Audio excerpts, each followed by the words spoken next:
Agaseke k'amakuru mu karere ngapfunduriye muri Uganda. Perezida wa Uganda Yoweri Kaguta Museveni yategetse umugaba mukuru w'ingabo za Uganda usanzwe ari umuhungu we General Muhoozi Kainerugaba kurekura uwahoze ari perezida w'inteko ishinga amategeko Madame Anita Among wari umaze igihe afungiwe mu rugo. Muhoozi yatangaje iri tegeko rya perezida kuwa kabiri avuga ko rizashyirwa mu bikorwa vuba. Muhoozi ati muzehe yantegetse kurekura Anita Among wari ufungiwe mu rugo, natwe turaza kubikora. Iri tegeko rishobora kurangiza amezi menshi Among yari amaze ari mu byemezo byamubuza kugenda uko ashaka nyuma y'uko inzego z'umutekano zashakishije mu mazu ye Inakasero kigo ndetse na Bukedya mu ntangiriro z'umwaka. Among ntiyamamaje kandi kuba perezida w'inteko ishinga amategeko ya 12 kuko yakorwaga iperereza ku birego byerekeranye na ruswa. Nyuma yaje gusimburwa kuri uwo mwanya na Jacob Botoboth. Kumara igihe kirekire muri rwe Inakasero byatumye abayobozi ba politiki, ab'umuco n'abayobozi b'amadini cyane cyane abo mu karere ka Teso basaba kenshi perezida Museveni koroshya cyangwa se gukora ibyo byemezo byamubuzaga kugenda. Papa Emorimoro Paul Sande Etemurenge Emorote, umukuru w'umuco w'abateso, yayoboye intumwa zagiye kuvugana n'abayobozi bakuru ba leta barimo General Salim Musare zisaba ko ikibazo cya Among gikemurwa binyuze mu biganiro. Mu nama yabereye ikapeka Emorimoro yabwiye Sare ko Among yari afite ibibazo by'amafaranga bimwe kuko nizo za banki zifashwe, amusaba kugira icyo akora kuri icyo kibazo. Abadepite baturuka muri Teso nabo bavuze ko rimwe na rimwe bakusanyaga amafaranga yo gufasha uwahoze ari perezida w'inteko ishinga amategeko bikenerwa mu rugo. Amwe muri bo yumvikana agira ati yego ubuzima bwa Among bwaragoranye, turakusanya amafaranga yo kumufasha kubona ibyo kurya. Yongeraho ko Among nawe yahoraga ashyigikira ibikorwa byabo bityo ko batashoboraga kumutererana. Undi mudepite ati ni ukuri ikibazo gikomeye cya Among ni ukubona ibyo arya, ntabasha kubona amafaranga ari kuri konti ze ngo agure ibyo kurya, niyo mpamvu twifashishije amafaranga yacu tukamufasha. Biratangaje ariko ni ukuri itegeko ryo gukuraho ibyo byemezo byari byashyizwe kuri Among ntirisobanuye ko perezida ku bibazo aregwa rihita rirangira. Abayobozi benshi bakuru b'inteko ishinga amategeko bamaze iminsi bakurikiranwa n'urukiko rushinzwe kurwanya ruswa baregwa ibyaha birimo kunyereza umutungo, kunyereza amafaranga no guteza leta ibihombo. Mu iperereza ryagutse ku micungire y'imari y'inteko ishinga amategeko, Among yakunze kugaragaza ubudahemuka kuri perezida Museveni kandi mbere yavuze ko perezida yamurengeyeho kumugirira nabi mu gihe cy'iperereza. Iri tegeko rya perezida rishobora gutuma depite Among uhagarariye akarere ka Bukedya mu nteko ishinga amategeko yongera kwisanzura ndetse akanongera ibikorwa bya politiki nyuma y'amezi yari amaze anafungiwe mu rugo Inakasero. Gusa kugeza ubu ntibisobanutse niba n'ibindi byemezo bivuga ko byari byashyizwe kuri konti ze za banki n'indi mitungo byo bizavanwaho. Hanyuma kandi umunyamerika Andrew Wilson yavuze ko Dr Kizza Besigye yari afite umugambi wo gukwirakwiza amafaranga y'amiganano mu rwego rwo guhungabanya ubukungu bwa Uganda. Wilson yatanze ubuhamya mu rubanza rwa Besigye na bagenzi be, avuga ko Besigye yamubwiye ko yari afite abantu bashoboraga kwinjiza mu mafaranga y'amiganano muri Uganda muri gahunda y'imari y'igihugu bakoresheje amabanki. Wilson yatanze ubuhamya bujijwe n'umushinjacyaha mukuru wa leta Richard Birivumbuka ndetse n'umuyobozi wungirije ushinzwe ubushinjacyaha Thomas Jatiko. Ubu buhamya buri mu rubanza rukomeje kubera i Kampala, ubushinjacyaha bukomeje gutanga ibirego ku migambi bivuga ko yari igamije guhungabanya ubutegetsi muri Uganda. Naranganisha amaso y'amakuru byandikirwa muri Tanzania. Abanyamakuru bashyize amakaramu ku mpapuro barandika. Banditse ko Visi Perezida wa Tanzania Dr Emmanuel Nchimbi yatangaje ko yeguye ku mirimo ndetse ko asezeye ku mirimo ya politiki no muri leta guhera ku itariki 9 z'ukwezi kwa 9. Dr Nchimbi yatangaje icyemezo cyo kuwa kabiri avuga ko yari amaze gukiriza Perezida Samia Suluhu Hassan ibaruwa yo kwegura. Yavuze ko yafashe icyemezo ashingiye ku muhigo yari yahaye Perezida Samia Suluhu Hassan mbere y'uko ajya kuri uwo mwanya, aho yari yemeye gukorana nawe n'igihugu mu budahemuka kandi akava ku mwanya mu gihe Perezida yaba yumva ko hakenewe undi Visi Perezida. Nchimbi ati namenye ntashidikanya ko nyakubahwa Perezida ashaka impinduka bityo mfata icyemezo cyo gusohoza isezerano namuhaye. Yavuze ko azava ku mirimo yakurikije ingingo z'itegeko nshinga rya Repubulika Yunze Ubumwe ya Tanzania. Kwegura ko bibaye mu minsi 195 gusa amaze kurahira nka Visi Perezida w'igihugu cya Tanzania hari ku itariki 3 Ugushyingo k'umwaka ushize mu ngoro ya leta ya Chamwino iri Dodoma. Yari yagizwe Visi Perezida nyuma y'uko Perezida Hassan atsindiye amatora rusange ku itariki 29 z'ukwezi kwa 10 umwaka ushize, aho Nchimbi ari umukandida bari kumwe ku mwanya wa Visi Perezida. Dr Nchimbi wahoze ari umunyamabanga mukuru w'ishyaka riri ku butegetsi CCM yashimiye Perezida Samia Suluhu ndetse n'ishyaka kubera icyizere bari bamugiriye. Yashimye kandi abanyatanzania ku bufatanye bamuhaye mu gihe cyose yamaze akora imirimo ya leta. Nchimbi yavuze ko nubwo azava muri politiki no mu mirimo ya leta azakomeza kuba umwenegihugu ukunda igihugu kandi agakomeza kugikorera mu zindi nshingano. Nasimbukiye muri Kongo Kinshasa, abanyamakuru bicaye imbere ya mudasobwa barandika.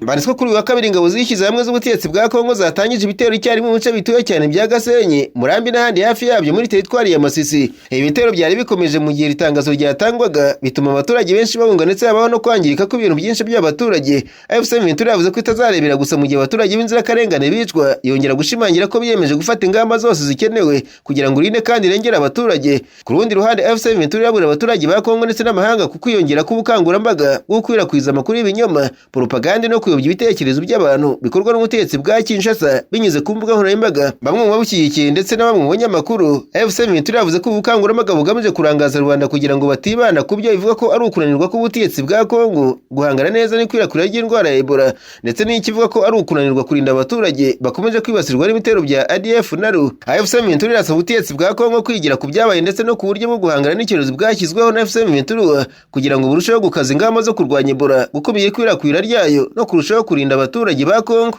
Nawe intumwa zirimo abahagarariye ingabo za Kongo Kinshasa n'ihuriro rya AFC M23 zagize mu Minembwe muri Kivu y'Amajyepfo mu butumwa bwa mbere bwo kugenzura ihurizwa ry'agahenge kemerejwe hagati ya Kongo na AFC M23. Iri sina ryagize mu Minembwe ku wa mbere mu rwego rwo gutangira akazi ko kugenzura no kwemeza amakuru ajyanye n'ibikorwa bishobora kuba binyurije n'agahenge byagezeho rifashijwe n'indege za kajugujugu za MONUSCO. Ubu butumwa nibwo bwa mbere urwego rugenzura agahenge buzwi nka MCVE+ rugiye gukorera ku butaka nyuma y'igihe rutegerejwe kuva rwashyirwaho mu rwego rw'ibiganiro by'amahoro bya Doha. MCVE+ isanzwe igizwe n'abahagarariye guverinoma ya Kongo na AFC M23 ikunganirwa n'indorerezi z'ibihugu bigize inama mpuzamahanga y'ibihugu byo mu karere k'ibiyaga bigari ICGLR. MONUSCO igatanga ubufasha bw'ibikoresho n'ubwikorezi kugira ngo ubutumwa bushobore kugera mu duce bugomba gukoreramo. Kugera Iminembwe bifite umwihariko ukomeye kuko ari hamwe mu hantu hakomeje kugaragara umutekano muke n'imirwano muri Kivu y'Amajyepfo. Uduce dukikije Minembwe tumaze igihe tuvugamo imirwano hagati y'ingabo n'imitwe itandukanye ishyigikiye impande ziri mu makimbirane. Ni muri uwo murongo kandi aho impande zombi zikomeje gushinjanya kurenga ku masezerano y'agahenge, AFC M23 yashinje ingabo za leta ya Kongo FARDC nabo bafatanya kugaba ibitero hafi ya Minembwe, mu gihe Kinshasa nayo ikomeje gushinja AFC M23 ibikorwa by'ihohoterwa n'ibindi byaha mu bice igenzura. Ku bintumwa zirimo iza FARDC na AFC M23 zageze ku butaka ari amakimbirane, bizaba uburyo bwo kugenzura amahirwe yo kugera ku makuru y'impande zombi no kuyagenzura ku buryo bwigenga aho gushingira gusa ku birego bitangwa n'impande zishyamiranye. Iri tsinda rizanakorera ingendo mu tundi duce twa Kivu y'Amajyepfo harimo Uvira ndetse na Karehe hagiye hagaragara ibibazo by'umutekano mu mezi yashize. Ubwo ariko guverinoma ya Repubulika ya Demokarasi ya Kongo yamaganye icyo yise ihohoterwa rikomeye ry'uburenganzira bwa muntu mu duce tugenzurwa n'umutwe w'inyeshyamba AFC M23 n'inshuti zawo. Mu itangazo ryashyizwe ahagaragara na Minisiteri y'Itumanaho uyu munsi, abayobozi bashinje inyeshyamba gukora ibikorwa by'ubugome nk'urugomo ku baturage, ubusabuzi ku gahato n'ibikorwa bishobora kwangiza inzego za leta. Iri tangazo rita amakuru yakusanyijwe n'inzego zibishinzwe agaragaza ko mu mezi ya Kamena na Nyakanga abantu barenga 300 bishwe mu bwicanyi n'ibitero by'ibisasu, kandi hari amagana y'imanza zo gufata ku ngufu, hari imanza zirenga 300 zica rubozo harimo n'izakorewe abanyeshuri, kandi habayeho amagana y'ibikorwa byo gushimuta no kwinjiza abantu mu gisirikare ku ngufu nk'uko itangazo ribivuga. Ibi birego bije mu ruzinduko rwari ruteganyijwe uyu munsi mu mujyi wa Minembwe mu ntara Kivu y'Amajyepfo n'intumwa zishinzwe kugenzura ishyirwa mu bikorwa ry'amasezerano yo guhagarika imirwano. Nyuma y'iminsi ine y'ibiganiro mu Busuwisi mu rwego rw'amahoro ya Doha, abahagarariye guverinoma ya Kongo n'umutwe w'inyeshyamba AFC M23 bemereje uburyo bwo gutanga raporo ku byaha binyuranyije n'amasezerano yo guhagarika imirwano ndetse n'uburyo bwo gusuzuma intambwe imaze guterwa no gusuzuma imbogamizi. Ariko ingamba zo kugarura amahoro mu karere k'uburasirazuba bwa Kongo karimo ibibazo ntabwo zatanze umusaruro wifuzwaga kugeza ubu. Abayobozi ba Kongo banashinja inyeshyamba ko zashyizeho imisoro inyuranyije n'amategeko ku mashuri, ibitaro n'ibigo by'imfubyi, ibikorwa leta ivuga ko binyuranyije n'amasezerano ya Doha. Umutwe wa M23 nta tangazo na rimwe watanze ku bijyanye n'ibirego byatanzwe n'ubutegetsi bwa Kongo. Babwire kandi ko kuwa mbere ihuriro ry'ingabo zirwanira ubutegetsi bwa Kongo zakomeje ngo bitera umuce bituwe cyane Iminembwe muri teritwari ya Fizi muri Kivu y'Amajyepfo nyuma y'imirwano yo muri weekend yashize. Itangazo ryashyizwe ahagaragara AFC M23 rivuga ko kuwa mbere saa 3 n'igice za mu gitondo ingabo zishyize hamwe za Kongo zagabye igitero cyahitanye ubuzima bw'abenshi mu mudugudu wa Nyaruhinga utuwe cyane mu gace ka Minembwe zikoresheje imbunda za Morusi 120 zari zashinzwe Burunga hafi ya kwa Murima. Iki gitero cy'amabombe bivuga ko cyamaze guhitana abantu benshi ndetse gitera guhunga ko abaturage ku bwinshi nk'uko itangazo rikomeza ribivuga. Ihuriro AFC M23 ryaboneyeho gusaba abaturage ba Kongo Kinshasa n'umuryango mpuzamahanga kuba ahamya bihe biteye ubwoba n'akaga bikomeje kugaragara Iminembwe no mu bice biyikikije, aho ibitero bikaza cyane bikomeje gukorwa buri munsi ku mabwiriza aturutse Kinshasa. Ryongeraho ko imyitwarire y'ubugome bukabije itagomba gufatwa nk'ikintu cyoroheje cyangwa se ngo yirengagizwe. Iki gitero kiravugwa nyuma y'imirwano yahuje muri weekend yose abarwanyi umutwe wa Twirwaneho n'ihuriro rwanira ubutegetsi bwa Kongo bivuga ko ririmo gutegura ibitero bikaze byo gufata Minembwe banyuze muri Puezero. Umutwe wa Twirwaneho wemeje ko na AFC M23 bamaze kugera hafi y'umujyi wa Uvira nyuma yo gufata ibendera ihuriro ry'ingabo zirwana ku ruhande rwa leta ya Kongo Kinshasa ryari rifite mu duce dutandukanye turi hafi y'uriya mujyi muri Kivu y'Amajyepfo. Ku cyumweru nibwo Twirwaneho na AFC M23 bigaruye uduce twa Rubarati ndetse na Marimba. Umuvugizi w'ingabo za Twirwaneho Colonel Rugabo Fideli yasobanuye ko Rubarati yafashwe ubwo ingabo ziganjemo iz'u Burundi zayiturukagamo zikagaba ibitero ku biro ry'ingabo zabo. Yavuze ko nyuma y'ifatwa ry'ako gace umwanzi yongeye kubatera biba ngombwa ko nirukanwa muri Marimba. Rugabo yemeje ko muri iyo mirwano AFC M23 Twirwaneho hafatiwemo ibikoresho byinshi bya gisirikare birimo n'imbunda zikomeye, anaburira ingabo zirwana ku ruhande rwa leta ko nizikomeza kwigira nabi zamurwa n'utundi duce. Ati yaba Marimba yabaye itombe, yaba Rubarati yabaye itombe, kandi n'ahandi nibagumya kwigira nabi turaje.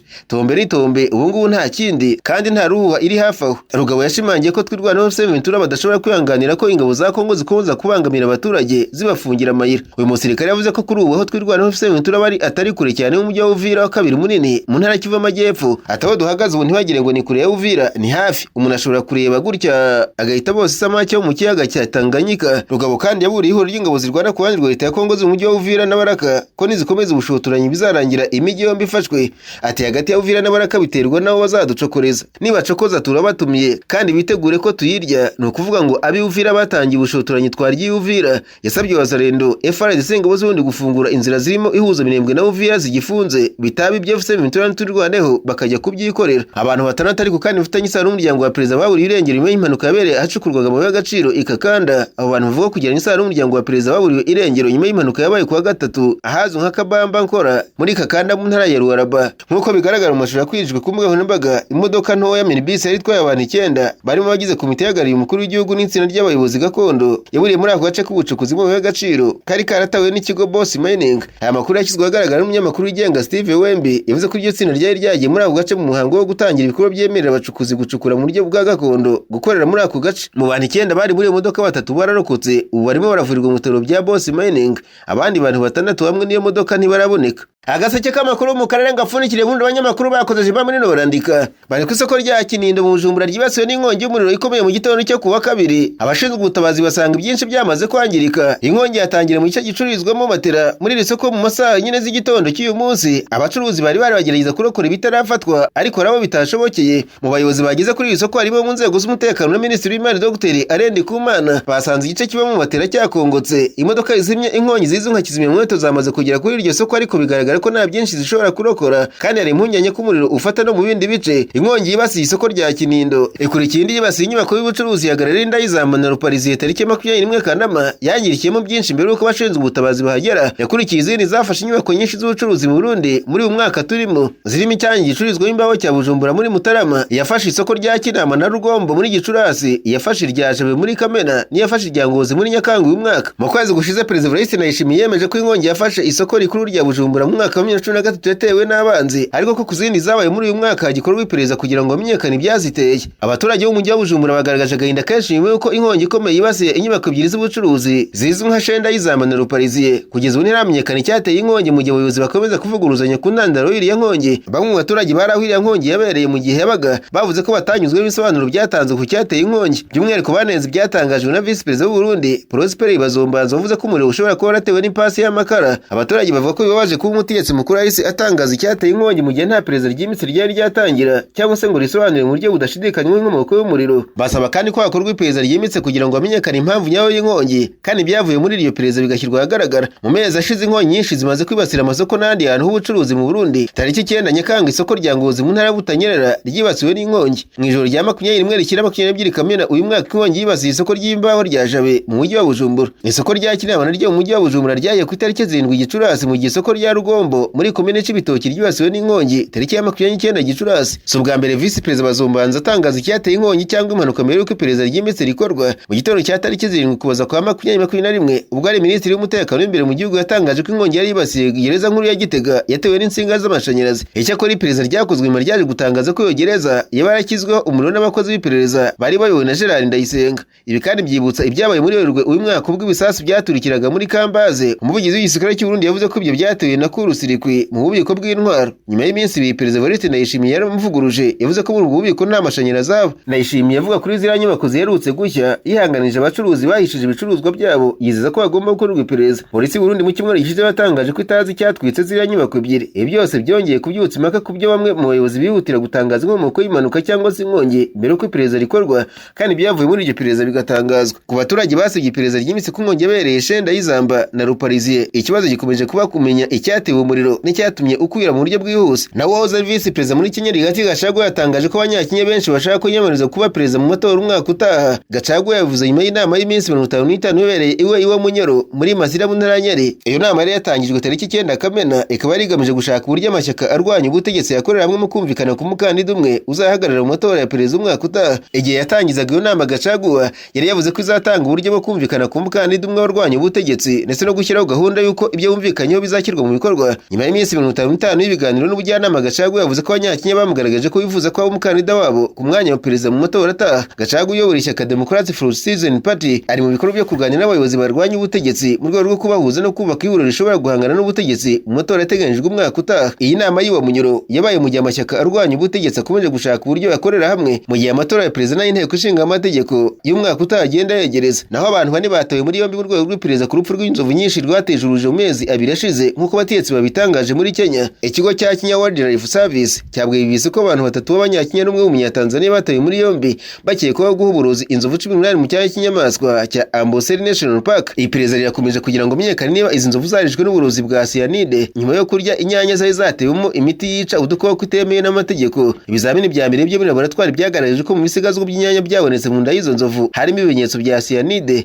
Inzovu zose zakuye hanini zari inzovu z'ingore zikuze n'ibyana byazo, aho zari zagaragaje ibimenyetso byo kudashobora kugenda cyangwa se kunyeganyeza neza. Ibyo abategetsi bavuga ko nabyo bishobora kuba ikindi kimenyetso cy'uburozi bwa cyanide. Mu gace ka Kimamagarire mu majyepfo ya Kenya niho harimo imirima y'inyanya. Ku gace kari mu nzira inyamaswa zinyuramo zijya cyangwa ziva hagati y'icyanya cy'inyamaswa cya Amboseli National Park na Tsavo National Park. Nzozi bambwira ko kuwa mbere abasirikare babiri bari mu butumwa bwo kubungabunga amahoro bwa Loni baturuka muri Ethiopia bishwe, abandi 7 barakomereka nyuma yo kugwa mu mutego w'abantu bitwaje imbunda muri leta ya Jonglei muri Sudani y'Amajyepfo nk'uko bitangazwa n'ibiro ntamakuru Reuters. Oni yatangaje ko ibi bitumye umubare w'abasirikare babo bamaze kwicwa bari mu kazi ku isi yose muri mwaka ugera ku 9. Mu bakomeretse harimo abasirikare 3 ba Loni bari mu butumwa bwo kubungabunga amahoro, abapolisi 2 ba Sudani y'Epfo n'abakozi 2 bakorera Loni b'abasivile. Nk'uko umuvugizi wayo Stéphane Dujarric yabitangaje mu kiganiro n'abanyamakuru, yavuze ko icyo gitero cyagabwe n'abantu bitwaje imbunda bataramenyekana kandi ko bigaragara ko abasirikare ba Loni bari bagambiriwe nkana. Dujarric atabo basirikare bari mu irondo risanzwe Loni ikora mu rwego rwo gufasha guhangana n'ibibazo by'umutekano muke bihora muri ako gace. Dujarric yavuze ko Loni yasabye ko abategetsi bireba bakora iperereza ryimitse kandi ryihuse kugira ngo abafite uruhare bose muri icyo gitero bageze imbere y'ubucamanza. Yashimangiye ko ibitero bigabwa ku basirikare ba Loni bari mu butumwa bwo kubungabunga amahoro bishobora gufatwa nk'ibyaha by'intambara hakurikijwe amategeko mpuzamahanga. Yongeyeho ko urupfu rwatumye umubare w'abasirikare ba Loni bari mu butumwa bwo kubungabunga amahoro bamaze kwicwa n'ibitero byagambiriwe kuva tariki ya 1 Mutarama uyu mwaka ugera ku 9 ku rwego rw'isi. Nubwo ibitero nk'ibi bitajya bibaho kenshi muri Sudani y'Epfo si ubwa mbere bibaye, abasirikare ba Loni bakorera cyane